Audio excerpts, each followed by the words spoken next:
कसं जातो, तर त्या रिगार्डिंग आपण बघणार आहोत. आज एक दिवस नर्सिंग ऑफिसर म्हणून कोणते कोणते आपल्याला कामं करावं लागतात. तर बघा, एक नर्सिंग ऑफिसर हे एक जॉब नाही, तर ते काय आहे, एक जबाबदारी आहे. त्याच्यामुळे काय होते, अनेक लोकांचं आयुष्य घडून येत असते, म्हणजे फरक दिसून येत असतात आणि पेशंट रिकवर होत असतात. तर आपण चाललो 7:30ला, आपल्या ड्युटी आहे 7:30ची. तर हॉस्पिटलला चाललेलो आहोत. तर हॉस्पिटलला आल्यानंतर काय होत असते आपलं माहिती आहे. तर आज आपण खाल्लेलं आहे पोहे. तर पोहे नंतर बघा, पोहे झाले आपण खाऊ नाश्त्यामध्ये. तर त्याच्यानंतर आपण आलेलो आहे हॉस्पिटलला. तर हॉस्पिटलला आपला फ्रेंड्स सर्कल मिळून किंवा आपले ऑफिसर्स मिळून आपण आज आलेलो आहोत हॉस्पिटल. तर हॉस्पिटलमध्ये इंटर झालेलो आपण. आता इंटर झाल्यानंतर आपण बघायचं आहे की कोणत्या वॉर्डमध्ये आपली ड्युटी लागलेली आहे. तर ड्युटी आपली लागलेली आहे लेबर वॉर्डला. लेबर वॉर्डला लागलेली ड्युटी, त्याच्यामध्ये कोणते कोणते पेशंट आहेत ते बघून घ्यायचे आपण. तर लेबर वॉर्डला आपण इंटर करत आहोत आता. तर लेबर वॉर्डला आपण झालेलो आहो इंटर. तर इंटर झाल्यानंतर बघा, इंटरनल व्ह्यू बघून घेऊ आपण, लेबर वॉर्ड कसं दिसतंय, काय दिसते. तर आज आपण लेबर वॉर्डमध्ये करायची आहे आपल्याला बेड मेकिंग आधी करावं लागते आपल्याला. तर आपण करत आहोत बेड मेकिंग. त्याच्यानंतर आपल्याला करायची आहे डस्टिंग आणि क्लिनिंग. तर हे सुरू आहे आपली डस्टिंग, आणि हेच आपलं सुरू असते पेशंटला रिकवर करण्यासाठी पहिलं काम. त्याच्यानंतर नाईट शिफ्टवाले जे नर्सिंग ऑफिसर आहेत त्यांच्याकडून घेत आहोत आपण कलेक्शन, जे की पेशंट आहेत त्याच्याबद्दल, आणि त्या पेशंटच्या डाटांना रीड करत आहोत. तर रीड केल्यानंतर बघा, आपल्याला माहिती पडतं की आपल्याला कोणते पेशंट आहे आणि कसं त्यांना ट्रीट करत आहे. तर आपण रीड करत आहोत जे की पेशंटचे पेपर्स आहेत. तर आता तिथं बघा, एक पेशंट आहे ॲनिमियाचा पेशंट आपल्याला सापडलेला आहे. तर त्याच्यानंतर ॲनिमियाच्यावर ट्रीट कोणतं आहे, तर ट्रीट म्हणजे हिमोग्लोबिन लेवल वाढवणं.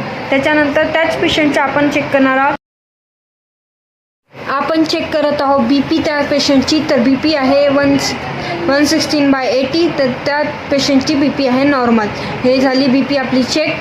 तर त्यानंतर बघा, BP चेक झाल्यानंतरच तुम्हाला माहिती पडत असते की ब्लड प्रेशर कमी असते की जास्त असते पेशंटचं. त्यानंतर बघा, पेशंटला आपण लावणार आहोत ड्रिप्स. तर हे चालू आहे आपल्याला पेशंटचे ड्रिप्स लावणं आणि औषधी देणं. तर मेडिसिन डॉक्टर केलेलं आहे राऊंड, आणि राऊंड झाल्यानंतर आपण द्यायची आहे सगळ्यांना मेडिसिन डिस्ट्रीब्युशन, किंवा ज्यांचे IVs लावायचे आहेत त्यांना IV लावायचे आहेत. तर आता एक पेशंट आहे ॲनिमिया, त्याचं IV लावण्याचं प्रक्रिया आपण करत आहोत. तर बघा, त्यांना लागलेला आहे RL, आणि RL आपण कनेक्ट करत आहोत. कनेक्ट केल्यावर आपल्याला चेक करून घ्यायचं असते की बरोबर IV जात आहे की नाही हँडला, किंवा बॉडीमध्ये IV बरोबर फ्लो होत आहे की नाही झालेली असेल तर ते आपले जिथे IV कॅन्युला आहे तिथे आपल्याला सूजन येत असते किंवा गाठ येत असते. त्याच्यामुळे चेक करून घ्यायचं IV बरोबर लागली आहे की नाही आणि कॅन्युला लागलेला आहे की नाही. तर हे नंतर आपली औषधी देऊन झालेली आहे त्या पेशंटला. त्याच्यानंतर आपण बघून घ्यायचं वॉर्ड्स कोणते कोणते आहेत इन्फॉर्मेशनसाठी. तर आपण बघत आहोत वॉर्ड्स OPDचे, जे की डिफरंट टाईप्सचे असतात. Gynaec, eyes, nose, injection, dressing. आज एक कार्यक्रम, त्याबद्दल आपण त्या कार्यक्रममध्ये बघणार आहोत की काय झालं आहे. तर बघा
आणि आपण आता बघणार आहोत जे की रिमेनिंग आपलं डॉक्युमेंटेशन होतं पेशंटबद्दल, ते आपण पेशंटबद्दल सोबत बोलायचं आणि सगळ्यांना डिस्कस करून घ्यायचं.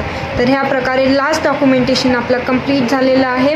तर हे आहेत पेशंट आणि पेशंटशी बोलणंसुद्धा झालेलं आहे, डॉक्युमेंटेशनसुद्धा झालेलं आहे. तर डॉक्युमेंटेशन झाल्यानंतर आपण आपले वर्क जे आहे त्या सेकंड शिफ्टवाल्या नर्सला हँडओव्हर करून आपलं आता इन्फॉर्मेशन झालेलं आहे आणि सगळं डन झालेलं आहे. तर हे दिवस होतं आपलं 1 दिवस नर्सिंग ऑफिसर म्हणून.